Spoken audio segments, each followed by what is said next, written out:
الشيطان الرجيم رب اشرح لي صدري ويسر لي أمري واحلل عقدة من لساني يفقهوا قولي وقال تعالى فقال يا قوم اعبدوا الله ما لكم من إله غيره۔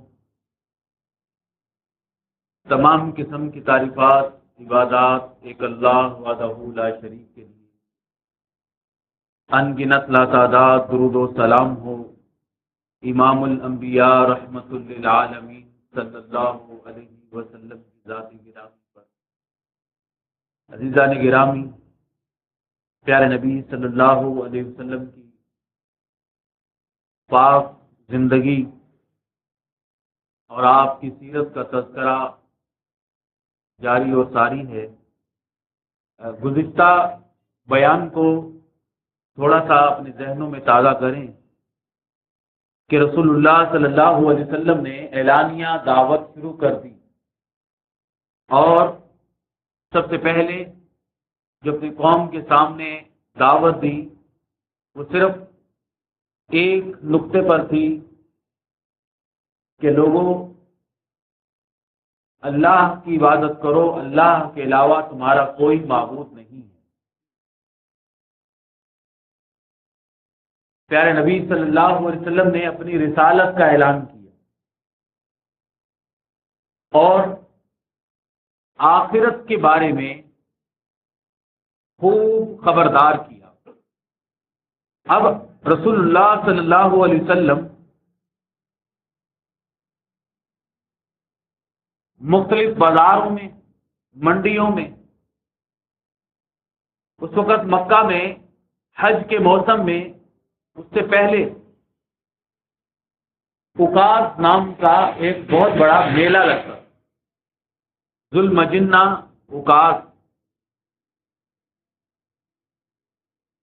آج بھی اکاس نام کا ایک اخبار مکہ سے شائع ہوتا ہے۔ پہلے جو کام مارکیٹوں میں ہوتا تھا، منڈیوں میں ہوتا تھا، وہ آج کل جدید ذرائع ابلاغ سے ہو رہا ہے۔ ان بازاروں کے اندر، ان میلوں میں، ان منڈیوں میں رسول اللہ صلی اللہ علیہ وسلم لوگوں کے پاس جاتے تھے۔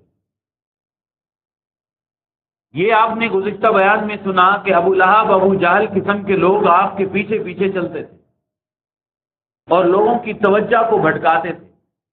آپ اللہ کی وحدانیت کا درس دیتے اور یہ کہتا کہ لوگوں تم کبھی ایسا نہ کرنا کہ اپنے آباء و اجداد کے دین کو چھوڑ دو۔ ہمیشہ سے یہی وتیرہ رہا ہے۔ جو توحید کے دشمن ہوتے ہیں اور اصل قرآن کے پیغام کو عام کرنے والوں کو ان کا پیغام بدل کر لوگوں کے سامنے پیش کرتے ہیں، ان لوگوں کی توجہ کو ہمیشہ بھٹکایا جاتا ہے، الفاظ کو تروڑ مروڑ کر پیش کیا جاتا ہے۔ بھلا آپ کہہ رہے ہیں یا قوم اعبدوا اللہ، لوگوں اللہ کی عبادت کرو، اللہ کے علاوہ تمہارا کوئی معبود نہیں ہے۔ اور یہ کیا کہتا ہے کہ لوگوں اپنے آباء و اجداد کے دین کو نہ چھوڑنا۔ پیارے نبی صلی اللہ علیہ وسلم نے جب مکہ کی پہاڑی صفا پر کھڑے ہو کر اعلان کر دیا تو لوگ شام کو اپنے گھروں کو لوٹ گئے۔ اس سے آگے پھر ہر گھر کے اندر چہمگوئیاں شروع ہو گئیں اور ہر شخص نے سوچنا شروع کر دی کہ یہ کون سا پیغام، یہ کون سی بات ہے۔ اب قریش کے لوگوں نے تکبرانہ لہجہ اختیار کرنا شروع کر دیا اور پیارے نبی صلی اللہ علیہ وسلم کی دعوت کا انکار کر دیا، بلکہ رسول اللہ صلی اللہ علیہ وسلم اور صحابہ اکرام جو آپ کے ہاتھ پر ایمان لا چکے تھے صحابہ، ان کا مذاق اڑانا شروع کر دیا۔ پیارے نبی صلی اللہ علیہ وسلم نے نہ ابو جہل سے ٹکراؤ کیا، نہ ابو لہب کی باتوں کا جواب دیا۔ اللہ رب العزت نے حکم دیا تھا کہ فاصدع بما تؤمر، آپ کو جو حکم ملتا ہے آپ اس حکم کو اعلان کیجیے، وَأَعْرِضْ عَنِ الْمُشْرِكِينَ، اور مشرکین سے منہ پھیر لیجیے. آپ اپنے مقصد کو چھوڑ کے ان کے جوابات دینے لگ جاتے تو ان کی چال کامیاب ہو جاتی. وہ چاہتے یہ تھے کہ آپ الجھ جائیں اور جو آپ پیغام لوگوں تک پہنچا رہے ہیں وہ نہ پہنچائیں، آپ ایک ایک بندے کا فردن فردن جواب دیتے جائیں اور ان کے ساتھ لڑائی شروع کر دیں. آپ صلی اللہ علیہ وسلم نے ان کی طرف منہ پھیر کر بھی نہیں دیکھا. ان کی گالیوں پتھروں کا کوئی جواب نہیں دیا کرتے تھے. آپ صرف اپنی بات کو پیش کرتے تھے. اور اس وقت رسول اللہ صلی اللہ علیہ وسلم کا خاص مرکز قرآن کریم کی تلاوت کرنا اور قرآن کریم کو پڑھ پڑھ کر سنانا تھا. اس بات کو آپ اپنے ذہن میں رکھ لیں، کیونکہ آگے جب میں وضاحت کروں گا تو یہی بات سمجھاؤں گا. پیارے نبی صلی اللہ علیہ وسلم کا اس دور میں خاص طریقہ یہ تھا کہ صرف لوگوں کے سامنے قرآن کریم پڑھ کر سنایا کرتے تھے، کیونکہ دین اسلام کی صحیح تبلیغ کا طریقہ یہی ہے. آپ فرمایا کرتے تھے یا قوم عبد اللہ، اے لوگو اللہ کی عبادت کرو، اے لوگو اللہ کی عبادت کرو. آپ فرمایا کرتے تھے قولوا لا الہ الا اللہ، قولوا لا الہ الا اللہ، لوگو لا الہ الا اللہ پڑھ لو، لوگو لا الہ الا اللہ پڑھ لو تم کامیاب ہو جاؤ گے. آپ صرف اسی بات کو بار بار دہرایا کرتے تھے، لوگو لا الہ الا اللہ پڑھ لو تم کامیاب ہو جاؤ گے. اس دور کے اندر جہاں پر میں اور آپ جی رہے ہیں، ایک سادہ سے مسلمان کو بعض اوقات بڑی الجھن ہوتی ہے. وہ پریشان ہوتا ہے کہ آخر صحیح دین کون سا ہے.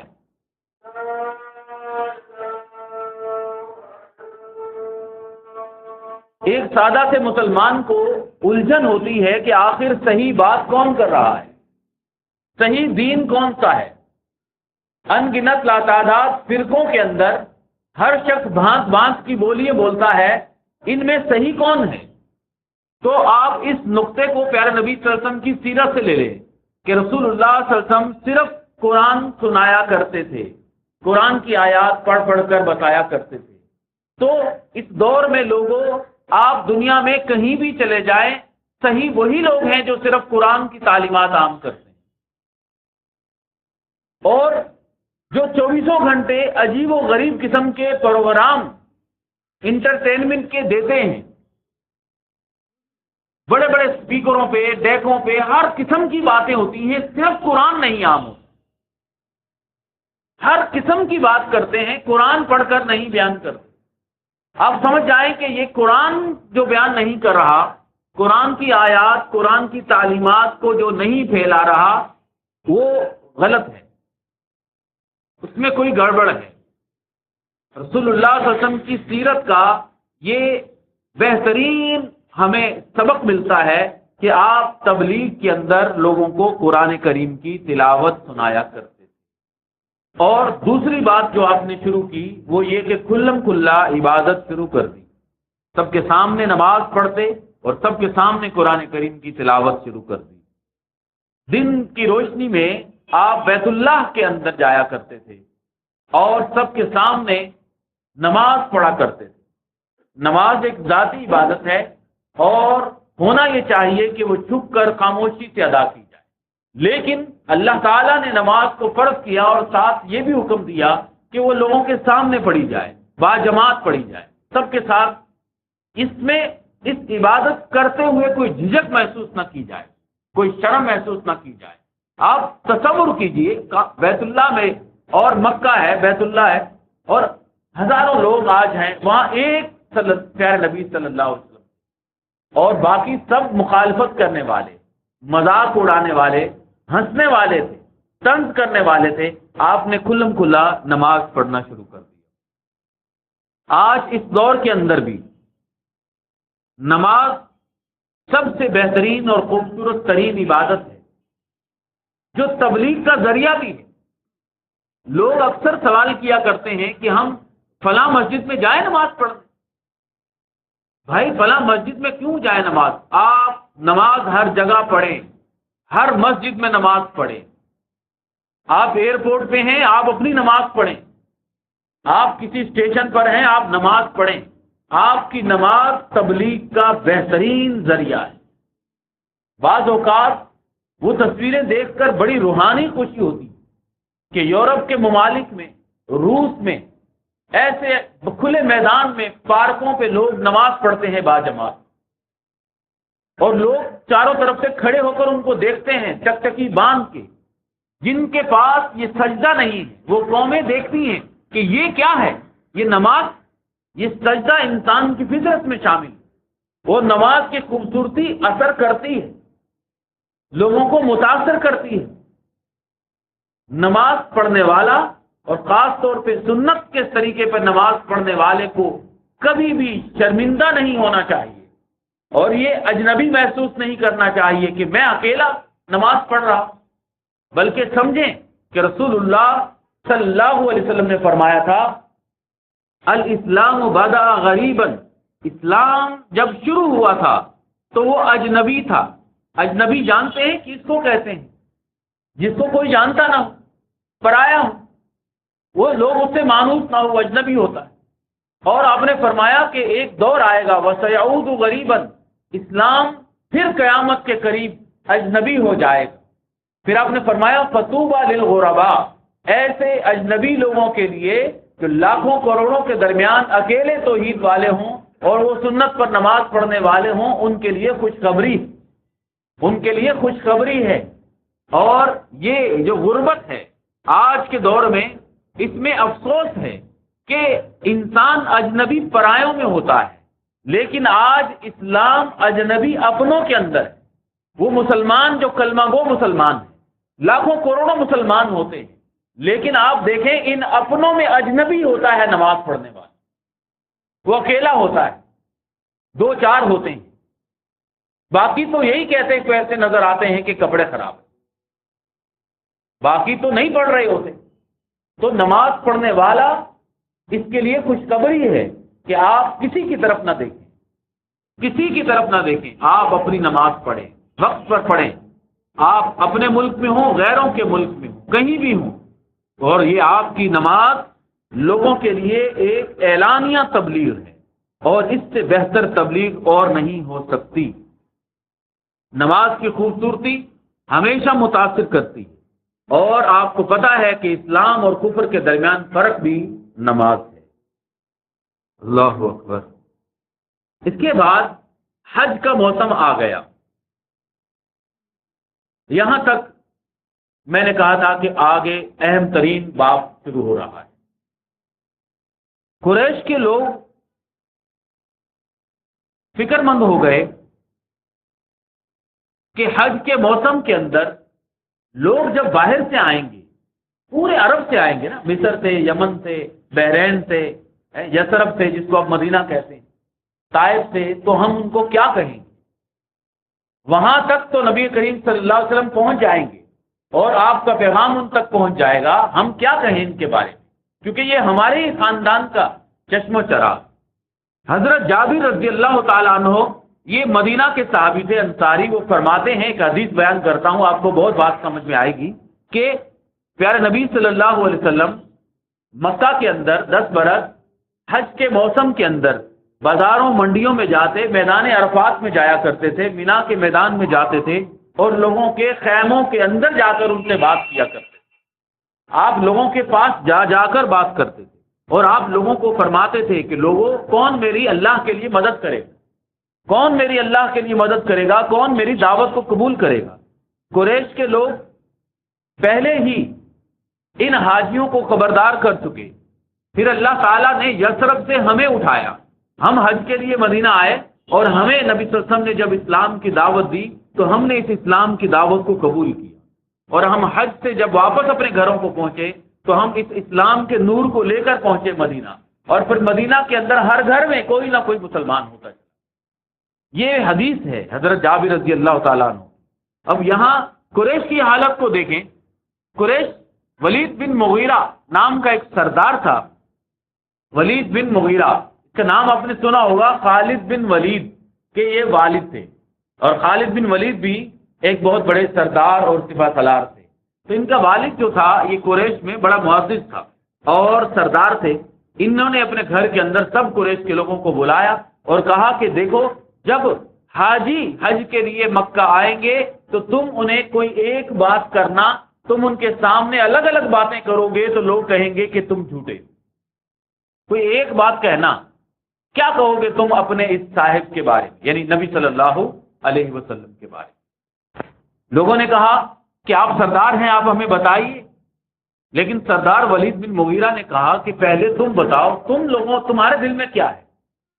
تو لوگ کہنے لگے کہ ہم کہیں گے کہ وہ کاہن ہیں. ولید بن مغیرہ نے کہا کہ نہیں، آپ صلی اللہ علیہ وسلم کاہن نہیں لگتے، آپ کاہنوں جیسے منتر نہیں پڑھتے. لوگوں نے کہا ہم یہ کہیں گے کہ آپ کو، نعوذ باللہ الفاظ ہیں اب مجھے بولنا پڑتا ہے، ہم یہ کہیں گے کہ آپ مجنون ہیں، دیوانہ ہیں. ولید بن مغیرہ نے کہا کہ دیکھو، میں نے ان کی بات سنی ہے، وہ پاگلوں سی بہکی بہکی باتیں نہیں کرتے. پھر لوگوں نے کہا کہ ہم کہہ دیں گے شاعر ہیں، ان کے پاس جنات آتے ہیں اور یہ ان کی باتیں شاعری میں بتاتے ہیں. تو ولید نے کہا کہ آپ شاعروں کو جانتے ہو، شاعروں کی کیا حالت ہوتی ہے، شراب پی کر بڑھ کے پھرتے ہیں، یہ شاعر بھی نہیں. لوگوں نے کہا آخر پھر ہم یہی کہہ دیں گے مجبور ہو کر کہ وہ جادوگر ہیں. ولید بن مغیرہ نے کہا کہ اللہ کی قسم ہے، آپ کی بات میں مٹھاس ہے، رونق ہے، تازگی ہے. دیکھیں، لیڈر سمجھ رہا ہے کہ آپ جو قرآن پڑھتے ہیں اس میں مٹھاس ہے، تازگی ہے، رونق ہے، جادوگروں والی بات نہیں ہے. لیکن جب کوئی بات ہی نہیں ملے گی تم یہ کہہ دینا کہ جادوگر ہیں، اس لیے کہ جو آپ کے ہاتھ پر اسلام لے آتا ہے پھر وہ اپنے خاندان سے، اپنے قبیلے سے کٹ جاتا ہے. وہ مسلمان اپنے آپ کو سمجھتا ہے اور لوگوں کو مشرک سمجھتا ہے، وہ ایک دوسرے سے دور ہو جاتے ہیں. جادوگر بھی یہی کرتے ہیں. بس یہ کہہ کر تم جان چھڑا لینا. مطلب یہ کہ وہ سردار، وہ لیڈر سمجھ رہے تھے کہ ہمارے پاس کوئی بات نہیں ہے آپ کے انکار کرنے کی، لیکن کچھ نہ کچھ تو ہم لوگوں کو بتائیں گے. یہ کہہ کر اس نے لوگوں کو ایک بات پر متفق کر دیا کہ آپ سب کو یہ کہنا کہ وہ آپ جادوگر. اب انہوں نے مکہ کے چاروں کونوں پر بیٹھ گئے، جو قافلے آتے انہیں پہلے ہی جا کر بتا دیتے کہ دیکھو ہمارے اندر، ہمارے خاندان میں ایک شخص ہے، اس کا نام یہ ہے اور وہ جادوگر ہے، تم نے اس کی بات نہیں سننی. تو اس طرح نتیجہ یہ نکلا کہ لوگ آپ کی اطلاع پہلے ہی پا چکے تھے اور آپ کے بارے میں تجسس کرنے لگ گئے، اور وہ سب سوچنے لگ گئے کہ آخر دیکھیں تو صحیح معاملہ کیا. آپ سمجھیں اس بات کو کہ یہاں سے دو باتیں سمجھ میں آتی ہیں کہ ہمارے اس دور کے اندر ہم میں بہت سارے ایسے لوگ ہوتے ہیں جو لوگوں کی غلط باتوں کو پھیلا دیتے ہیں اور لوگوں تک بات پہنچاتے ہیں کہ دیکھو یہ کتنی بری بات کر رہا ہے، دیکھو یہ کتنی بری بات کر رہا ہے. اور اس بدبخت کا مقصد یہ ہوتا ہے کہ میری بات لوگوں تک پھیل جائے. اس بدبخت کا منہ بند کرنے کا ایک ہی طریقہ ہے کہ اس کو ذرہ برابر اہمیت نہ دی جائے، بلکہ گلی سے گزرتے ہوئے گلی کے کنارے پر بیٹھا ہوا کتا، اس کی طرف کوئی نہیں مڑ کر دیکھتا، اس کو پتھر بھی نہ مارا جائے، اس طرح کا اس کو اہمیت دی جائے کہ بس اس کو دیکھو ہی نہیں، یہ بد کردار ہے، یہ ملعون ہے. اس کی بات کو لوگوں تک پہنچانا یہ تو ہماری سب سے بڑی بدبختی ہوا کر. آج کل لوگ زیادہ تر وہ ویڈیو بھیج دیتے کہ یہ دیکھو یہ نبوت کا اعلان کر رہا ہے، یہ کتنا بدبخت ہے، اور اس بدبخت آدمی کی بات ساری دنیا تک پھیلتی چلی جاتی، حالانکہ وہ شخص اس قابل بھی نہیں کہ اس کا تذکرہ کیا جائے اور صرف اصل بات بتائیں، وہ کہ رسول اللہ صلی اللہ علیہ وسلم کی سیرت یہ، آپ کی سنت یہ ہے، قرآن کی دعوت یہ ہے. بس اس کے علاوہ پھیلانے کے قابل کوئی چیز نہیں ہوا کرتی۔ اور تیسری بات، اہم بات، کہ جو رسول اللہ صلی اللہ علیہ وسلم کے ہاتھوں پر ایمان لے آئے ان کا ایمان یقین کے اندر بدلتا چلا گیا، اور وہ صحابہ جو ایمان لے آئے تھے اور جو آ کر ملتے، انصار کے لوگ، مدینہ کے لوگ آ کر ملتے اور پھر ان قرآن سنتے، آپ کے ہاتھ پر ایمان لے آتے، دعوت کو قبول کر لیتے، تو یہ ایمان ان کی دلوں کے اندر رونق اور روح کی روح کو سکون پہنچاتا۔ پھر وہ قریش کے لوگوں کی باتیں نہیں سنتے کہ آپ جادوگر ہیں، آپ یہ ہیں، آپ یہ، کوئی کسی کی بات نہیں سنتا۔ پھر ان کے دلوں میں ایمان تازگی پکڑ لیتا اور جڑ پکڑ لیا کرتا۔ یہ حقیقت ہے کہ ایمان جب دلوں کے اندر رچ بس جاتا ہے تو پھر دنیا کی کوئی نعمت نہیں لگتی، بلکہ ساری دنیا کی نعمتیں ایمان کی نعمت کے مقابلے پر حقیر ہو جاتی۔ قرآن کریم میں اللہ رب العزت نے کیا خوبصورت ترین مثال دی ہے حضرت آسیہ رضی اللہ تعالیٰ عنہ کی۔ آپ دیکھیں کہ وہ فرعون کی بیوی تھی، محلات میں رہتی تھی، کتنے ہوں گے ان کے خادم اور نوکر چاکر، کتنا ان کے پاس سونا اور زیورات ہوگا، لیکن انہوں نے کیا مانگا؟ رب ابن لی عندک بیتا فی الجنت ونجنی من فرعون وعملی ونجنی من القوم الظالمین۔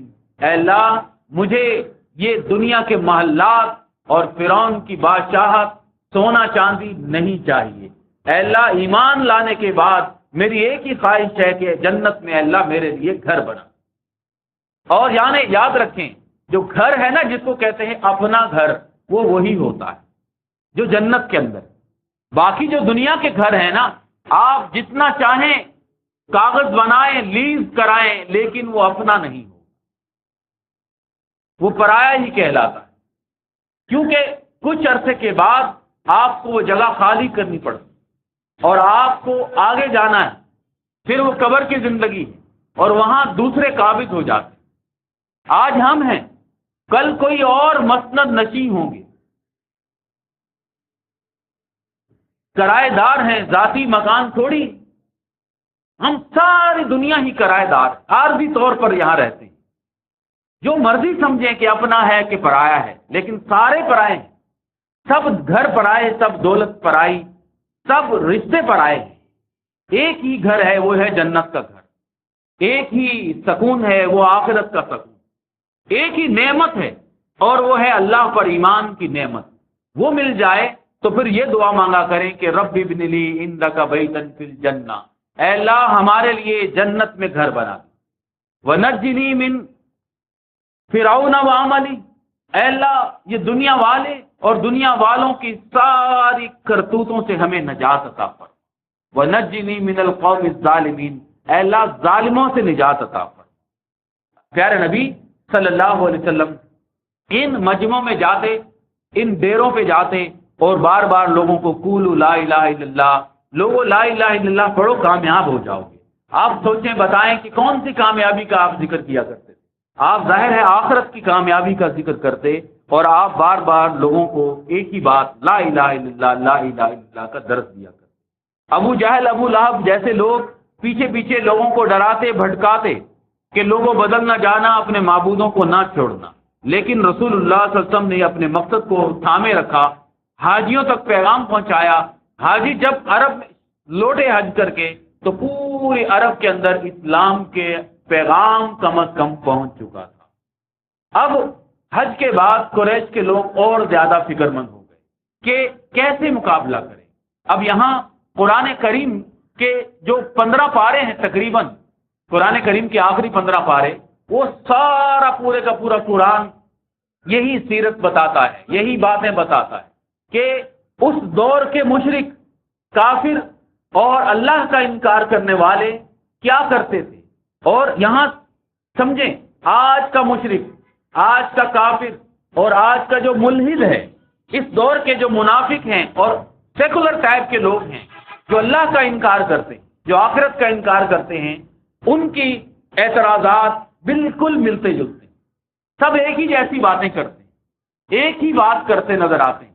آپ دیکھیں، ان قریش کے لوگوں نے پہلے نمبر پر ہنسی مذاق اڑانا شروع کر دیا تاکہ ہم رسول اللہ صلی اللہ علیہ وسلم اور صحابہ کے حوصلوں کو توڑ دیں، اور آپ جب کبھی بات کرتے تو وہ سارے کھلکھلا کر ہنس پڑتے اور طنز کیا کرتے تھے، آپ کو نعوذ باللہ جادوگر کہتے، جنات والا کہتے.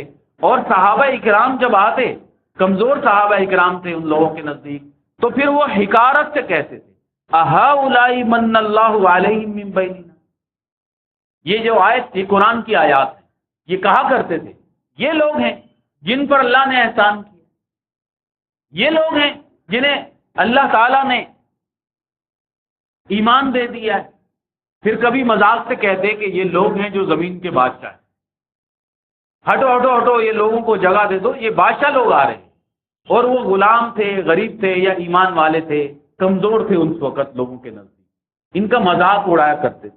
اللہ رب العزت نے قرآن کریم میں جواب دیا الیس اللہ باعلم بالشاکرین. اللہ کو خبر ہے کہ اللہ کا شکر گزار بندہ کون ہے، اللہ کس پر احسان کرتا ہے، کس کو انعام دیتا ہے، کس کو انعام نہیں دیتا، یہ اللہ کا کام. پھر وہ مذاق اڑایا کرتے تھے کہ یہ مکہ کے اندر بڑے بڑے سردار موجود تھے، اللہ نے اگر نبی بنانا ہی تھا تو ان سرداروں کو کیوں نہیں نبی بنایا، ان کو کیوں نہیں بنایا.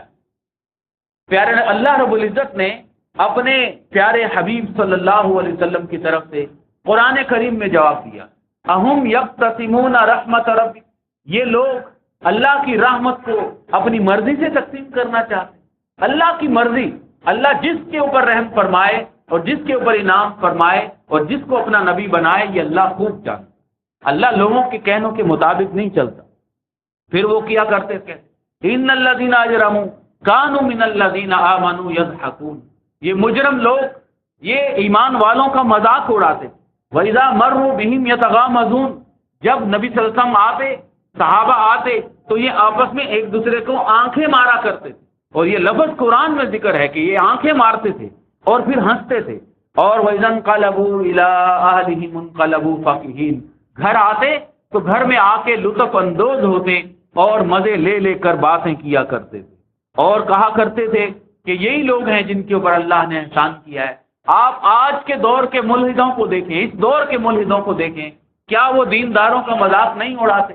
اور ہم میں سے کون ہوگا، ہم تو ایسی بہترین زندگی گزارتے ہیں کہ ہم پر دین پر چلنے کی وجہ سے کبھی کسی نے مذاق نہیں اڑایا ہو، ہمیں کبھی کسی نے پتھر نہیں مارے ہوں، ہمیں کبھی ایسی حالت نظر نہیں آتی ہو.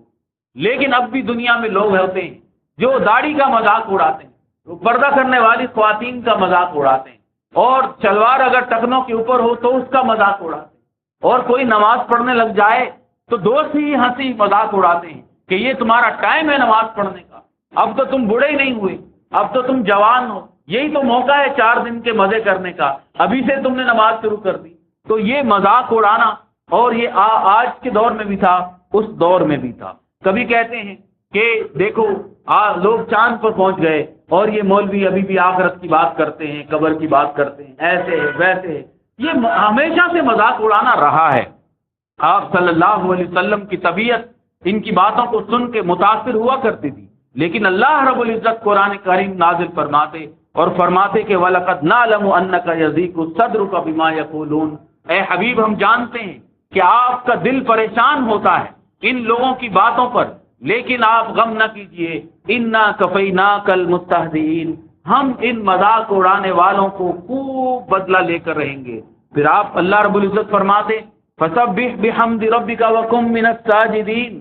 آپ بس عبادت کیجئے، آپ اللہ کے سامنے سجدہ کیجئے. وَاعْبُدْ رَبَّكَ حَتَّى يَأْتِيَكَ الْيَقِينُ. اور آخری وقت تک، مرتے دم تک اللہ کی عبادت کیجیے. آپ ان کی طرف مڑ کر متوجہ ہو کر نہ دیکھیے، آپ ان کی باتوں کو غم نہ کیجیے. پھر آپ دیکھیں قرآن کریم کے اندر بے شمار مقام پر جب آپ قرآن کھولیں گے، پڑھیں گے، حضرت موسیٰ علیہ السلام کا تذکرہ آتا ہے، عیسیٰ علیہ السلام کا تذکرہ آتا ہے. تمام انبیاء کا تذکرہ کیوں بیان کیا جاتا تھا؟ یہ رسول اللہ صلی اللہ علیہ وسلم کی تسلی کے لیے ہوتا کہ دیکھیں فرعون بھی ایسے ہی باتیں کرتا تھا. انجام کامیابی کس کو ملی؟ فرعون کو ملی کہ موسیٰ کو ملی؟ تو کامیابی اللہ کے بندوں کو ملی. یہ تمام صورتیں نازل ہوتی اور جو نبی کریم صلی اللہ علیہ وسلم کی تسلی کے لیے آپ کو سکون پہنچائے. اب ہنسی مذاق اڑانے کے بعد دوسرا جو کام شروع کیا وہ یہ تھا کہ پیارے نبی صلی اللہ علیہ وسلم کی دعوت اور تبلیغ کو روکا جائے، شور مچایا جائے۔ جب آپ کبھی قرآن پڑھائیں، قرآن سنائیں، لوگوں کو دعوت دیں، تم لوگ آپس میں اتنا شور کرو کہ آپ کی آواز، قرآن پڑھنے کی آواز لوگوں کو سنائی نہ دے۔ اور کبھی رسول اللہ صلی اللہ علیہ وسلم رات کو تہجد میں قرآن پڑھا کرتے تھے، تو یہ بدبخت قرآن کو گالی دیتے، قرآن کو لے کر آنے والے فرشتے کو برا کہا کرتے تھے۔ اللہ رب العزت نے آپ کو فرمایا کہ ولا تجہر بصلاتک ولا تخافت بہا، آپ نماز میں بہت زیادہ اونچی آواز میں قرآن نہ پڑھیں اور بالکل دل میں بھی قرآن نہ پڑھیں، بلکہ درمیانی آواز سے قرآن پڑھا کریں۔ اس میں ہمیں حکمت ہے کہ جو لوگ نہیں سننا چاہتے، آپ زبردستی بڑے بڑے اسپیکر لگا کر لوگوں کو نہ سنائیں۔ جو بات سننا چاہتا ہے، جو خود آ کر بات سننا چاہتا ہے اللہ کے پاک کلام کو، اس سنیں، لیکن لوگوں کو زبردستی تنگ نہ کیا جائے، کیونکہ یہ تو نعمت ہے، نعمت کو لینے جو آتا ہے نعمت اسی کو ملتی ہے، نعمت کو جو منہ پھوڑ کر چلا جاتا ہے، یہ اللہ رب العزت کی احسان اور نعمتیں ہر کسی کو نہیں ملا کرتی۔ پھر ایک بدبخت نضر بن حارث، اس نے کیا کیا، وہ ایران گیا، ایران جا کر اس نے لونڈیاں خریدی وہاں، آپ سمجھیں۔ اور آج کے دور کی ملحدین کی باتیں اور اس دور کے لوگوں کی باتیں کتنی ملتی جلتی ہیں۔ وہ لونڈیاں لے کر آیا اور وہ وہاں کے بادشاہوں کے قصے کہانیوں کی کتابیں لے کر آیا، اور آ کر نبی کریم صلی اللہ علیہ وسلم کبھی لوگوں کو دعوت دے رہے ہوتے، وہ آ کر کہتا کہ میں تمہیں بادشاہوں کی کہانیاں سناتا ہوں، وہ لوگوں کو کہانیاں سناتا۔ اگر اسے خبر ملتی کہ ایک شخص اسلام لانے والا ہے تو وہ اپنی لونڈیوں کو کہتا کہ تم مفت کے اندر فری میں اس بندے کو کھانا کھلاؤ، ان کو گانا سناؤ۔ وہ لونڈیاں اس بندے کو گانا سناتی اور اس کو کھانا کھلاتی، اور یہ خدمت فری میں انجام دی جاتی۔ کیوں؟ یہ کہیں ایمان نہ لیا، یہ کہیں ایمان نہ لیا ہے۔ آج کیا نہیں سمجھتے آپ جانتے نہیں ہیں پوری دنیا کے اندر سب سے زیادہ کس انڈسٹری پہ خرچ ہوتا ہے؟ وہ فلم اور ٹی وی اور ڈرامہ کی انڈسٹری ہوتی ہے۔ کروڑوں اربوں روپے کے ڈرامے اور فلمیں کیوں بنائے جاتے ہیں؟ پاگل ہیں یہ لوگ، اتنا پیسہ کیوں خرچ کرتے ہیں؟ اربوں روپے کے کھیل تماشے کیوں بناتے ہیں، کیوں کرتے ہیں؟ سارا کام کیوں ہوتا ہے؟ یہ صرف ایک وجہ سے کہ کہیں لوگ آخرت کو یاد نہ کرنے لگ جائیں، یہ مسلمان اپنے کام سے بھٹک جائیں۔ شیطان نے کیسے لوگوں کو اس کام میں لگا دیا جو اس کو خدمت سمجھ کر انجام دیتے، آرٹ سمجھ کر انجام دیتے۔ گھر گھر کے اندر مفت کے اندر فلمیں پہنچائی جاتی، ہر کام جتنا گندا کام ہوگا اتنا سستا ترین کام ہوگا، اتنا سستا ترین کام ہوگا۔ اسکولوں کے اندر ڈانس سکھایا جاتا ہے، محنت کی جاتی ہے۔ یہ کیوں ہوتا ہے سب کام؟ یہ سارے کام صرف ایک ہی بات جو اس دور کے مشرکین کو کیا ملتا تھا؟ اس دور کے مشرکین کو کچھ بھی نہیں۔ آخر ایمان والا تو کم از کم یہ سمجھتا ہے کہ میرے کو دنیا نہیں ملتی لیکن میرے کو آخرت ملے گی۔ نماز پڑھنے والا تو کم از کم کچھ بدلہ لینا چاہتا ہے نا؟ نہیں سمجھ رہے میری بات؟ نماز پڑھنے والے کو تو کچھ بدلہ چاہیے، وہ آخرت چاہتا ہے۔ لیکن اس گانے بجانے والے کو کیا چاہیے؟ وہ تو اپنی آخرت برباد کر رہا ہے۔ وہ صرف یہ کام آپ کو گمراہ کرنے کے لیے کر۔ پوری دنیا کی پورن انڈسٹری، ننگی فلموں کی انڈسٹری، یہ جتنی فلموں کی انڈسٹری، گلوکاروں کی انڈسٹری، فیشن انڈسٹری اور میک اپ انڈسٹری، ان کے مالک یہودی، اور وہ یہودی نہیں ہے، وہ یہودی نہیں ہے، یعنی موسیٰ علیہ السلام پر، تورات پر ایمان والے نہیں ہیں، وہ سیکولر لوگ ہیں، وہ شیطان کے پجاری ہیں، دجال کے پجاری، اور وہ اپنا دجالی فتنہ پھیلاتے ہیں، خوب پھیلاتے ہیں۔ کبھی خدائی لہجے میں کہتے ہیں کہ یار مسلمانوں کے بچے کم کر دیے، ان کی آبادی بند کم کرو، یہ کیا ہو گیا؟ کیونکہ یہودیوں کی آبادی دنیا میں نہیں، اور مسلمانوں کی آبادی سمجھ لیں کراچی کے اندر ایک پٹھانوں کے علاقے کی آبادی بھی پورے اسرائیل سے زیادہ ہے۔ ان مسلمانوں کے علاقے کی آبادی کم کرو۔ اب آپ بتائیں کہ یہ تو اللہ کا کام ہے، لوگوں کو کھانا دینا نہ دینا، یہ انسان کا کام ہے، انسان کا کام ہے۔ کس نے بدبخت ترین لوگ ہو چکی۔ آج یہ کل ہی ہمارے محترم وزیر اعظم فرما رہے تھے کہ پاکستان کی سب سے بڑی قوت کیا ہے؟ ینگ پاپولیشن، نوجوان پاپولیشن پاکستان کا ہتھیار ہے۔ یعنی پاکستان سب سے بڑا دنیا کے اندر جو طاقت ہے وہ نوجوان ہے۔ تو یہ نوجوان کہاں سے آئے؟ اگر ہماری آبادی نہ ہوتی تو یہ نوجوان کہاں سے آتے؟ پاکستان میں جو نوجوان آبادی ہے یہ قوت ہے ہماری، پوری دنیا کے اندر مسلمان، اور جتنی آبادی ہوتی ہے کاروبار کے ذرائع اتنے بڑھتے ہیں، دنیا میں اتنے ہی زیادہ کاروبار کے مواقع پیدا ہوتے ہیں۔ آج یورپ پریشان ہے کہ ان کے پاس ملازمت کے لیے بچے نہیں، ان کے پاس فوج نہیں، ان کے پاس کام کرنے والے افراد نہیں، بوڑھے ہیں یا عورتیں ہیں، لیکن وہ ہمارے نوجوان وہاں جا کر کام کرتے ہیں۔ پوری دنیا میں کیوں جاتے ہیں نوجوان؟ ہماری آبادی ہے، اور وہ ان کو 18ویں صدی کے اندر یہودیوں نے پاگل بنا کر ان کی آبادی ختم کروا۔ آج وہی باتیں ہمارے ملکوں میں بھی کی جاتی ہیں کہ بھائی ان کی آبادی کم کی جائے، ان کو گانا بجانا سکھایا جائے، ان کے اندر سے یہ جو پگڑیاں ہیں داڑیاں یہ کم کی جائیں۔ یہ ساری باتیں اس دور کے مشرک اور آج کے ملحد کے بالکل ملتی چلی آتی۔ اللہ تعالیٰ نے اس وقت فرمان نازل فرمایا کہ جب نضر بن حارث لونڈیاں لے کر آیا کہ لوگوں کو گانے سناؤ، تو اللہ نے فرمایا وَمِنَ النَّاسِ مَن يَشْتَرِي لَهْوَ الْحَدِيثِ، کیسے بدبخت لوگ ہیں جو یہ کھیل تماشے خرید کر لاتے ہیں، کیوں؟ لِيُضِلَّ عَن سَبِيلِ اللَّهِ بِغَيْرِ عِلْمٍ، یہ اللہ کے راستے سے لوگوں کو گمراہ کرنا چاہتے، وَيَتَّخِذَهَا هُزُوًا، یہ اللہ کے دین کا مذاق اڑاتے ہیں۔ اولئک لہم عذاب مہین، ایسے لوگوں کے لیے بھیانک عذاب ہے۔ کس قدر ملتی جلتی ہے اس دور کی بات اور آج کی بات، اور اللہ کا فرمان کیسا تازہ ہے، کتنا رونق والا ہے کہ آج بھی وہی بات ہے، اس دور میں بھی وہی جواب ہے۔ پھر اللہ اکبر، آگے کافی سارے ان کے اعتراضات، پھر ان کے جوابات، پھر انشاءاللہ یہ اگلے جمعے بیان کیے جائیں گے، کیونکہ بات شروع کروں اور پھر میں پورا نہ کروں تو بات